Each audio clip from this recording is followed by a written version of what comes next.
Vii prügi välja. Prügikott on ukse kõrval. Vii prügi välja. Prügi. Olin seda teekonda juba lugematuid arvu kordi ette võtnud, kuni ühel talveõhtul palus ema mul jälle prügi välja viia. Ja ma olin tohutult väsinud, natuke laisk ja siis ma mõtlesin endamisi, et sellele peab olema lahendus. Lahendus viia harvemini prügi välja. Rääkisin ideest sõpradele ja lumepall läks veerema. Tänaseks oleme jõudnud toimiva ettevõtteni ja me oleme Vestera! Ning meie tooteks on biokastid, mis pakuvad mugavat ning efektiivset võimalust teha biojäätmetest huumus.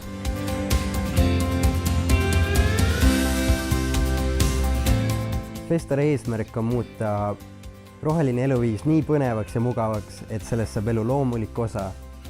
Meie firma eesmärk oma tootega ongi prügimajandus nagu kraanikausi alt välja tuua. Kui aasta aega meie klient siis kasutab meie biokasti, see on võrdeline samaga siis kasvuhoonegaaside mõttes, kui ta loobuks kuuks ajaks enda sõiduautost. Ma arvan, et kui sa oled noores eas juba ettevõtluskogemus, siis see on nagu väga kasulik.